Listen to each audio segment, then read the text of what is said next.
আসসালামু আলাইকুম। আমি Tahmina Akter Urmi, paediatric occupational therapist হিসেবে কাজ করছি বাংলাদেশ সাইকিয়াট্রিক কেয়ারের সিস্টার কনসার্ন নার্চার নেস্টে।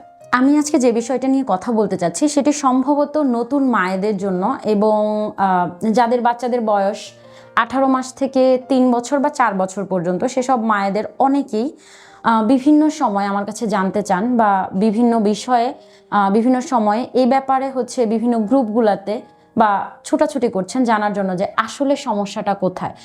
যেমন কিছুদিন আগে আমার সামাজিক যোগাযোগ মাধ্যমে আমার সাথে কয়েকজন মাই যোগাযোগ করছিলেন যাদের বাচ্চাদের কমন একটা সমস্যা হচ্ছে তাদেরকে ডাকলে সাড়া দিচ্ছে না, এবং তাদেরকে যখন তাদের বয়সী বাচ্চাদের সাথে খেলতে দেয়া হচ্ছে তখন তারা খেলাধুলা প্রপারলি করতে পারছে না, বা ওই বাচ্চার সাথে আসলে কিভাবে খেলতে হবে, কিভাবে মিশছে সেটাও করতে পারছে না, এবং অনেক ক্ষেত্রে অন্য বাচ্চার সাথে বন্ধুত্বপূর্ণ সম্পর্ক গড়ে ওঠার পরিবর্তে তাদেরকে বরঞ্চ মারধর করছে।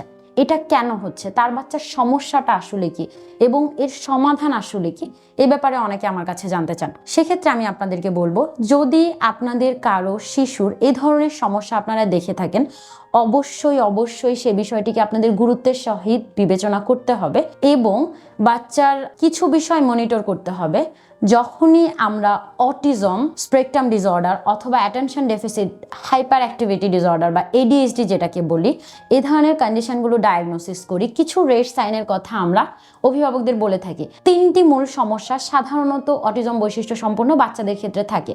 তার আচরণগত ভিন্নতা থাকবে, তার কমিউনিকেশন স্বাভাবিকের মতো বা স্বাভাবিক বিকাশ হবে না, কমিউনিকেশন বাধাগ্রস্ত হবে, এবং তার প্লেয়িং স্কিলস অথবা তার পিয়ার গ্রুপের সাথে যে আচরণটা হবে সেখানে ভিন্নতা থাকবে।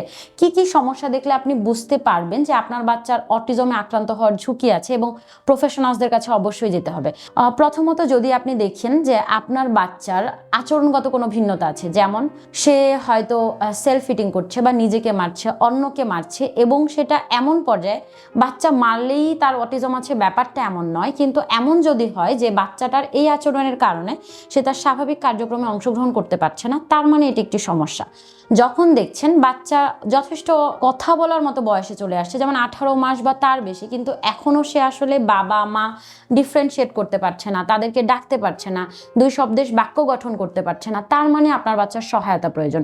যদি দেখেন যে বাচ্চাকে ডাকলেও সাড়া দিচ্ছে না, বারবার নাম ধরে ডাকার পরে সাড়া দিচ্ছে না, এবং বাচ্চার অনুভূতিজনিত অন্যান্য সমস্যা যদি দেখতে পান, যেমন হতে পারে যে বাচ্চা আসলেই কোনো টাচ নিতে পারছে না, বা কোনো টাচটা খুব বেশি সিক করছে, স্পেসিফিক কোনো অবজেক্টের প্রতি অনেক বেশি অবসেশন যদি তৈরি হয়, অথবা দেখতে থাকেন যে একই কাজ বারবার করছে, রিপিটেশন এসেছে কাজে, যেমন সে হয়তো তার টয়েসগুলোকে লাইন আপ করে সাজাচ্ছে, সে হয়তো কোনো কিছু ভেঙে মজা পাচ্ছে এবং বারবারই ভাঙছে, কোনো একটা টয়েস যেটা দিয়ে প্রপারলি খেলতে হবে সেটা না করে সে বারবারই অন্য কোনো অ্যাক্টিভিটিস করছে, তার মানে আপনাকে একজন প্রফেশনালের সহায়তা নিতে হবে।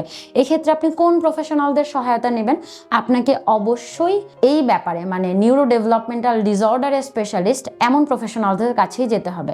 যেমন আপনি আপনার বাচ্চাকে একজন চাইল্ড সাইকিয়াট্রিস্ট দেখাবেন বা চাইল্ড নিউরোলজিস্ট দেখাবেন, তাদের কাছ থেকে বাচ্চার একটা প্রপার অ্যাসেসমেন্ট করবেন, একটা ডায়াগনোসিস হবে, এবং তারপর আপনি একজন অকুপেশনাল থেরাপিস্ট, একজন স্পিচ অ্যান্ড ল্যাঙ্গুয়েজ থেরাপিস্ট, প্রয়োজনে একজন সাইকোলজিস্টকে দেখাবেন, এবং তাদের মাধ্যমে একটা গাইডলাইন নিয়ে আপনি যদি প্রপার ওয়েতে কাজ করেন, আশা করা যায় বাচ্চার সমস্যাগুলো কমে এসে বাচ্চা তার স্বাভাবিক জীবনে অনেকটা অভ্যস্ত হতে পারবে বা নিজের কাজগুলোতে স্বাবলম্বী হতে পারবে।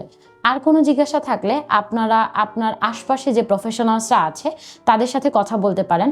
আপনারা চাইলে নার্চার নেস্টে যোগাযোগ করতে পারেন। ধন্যবাদ সবাইকে।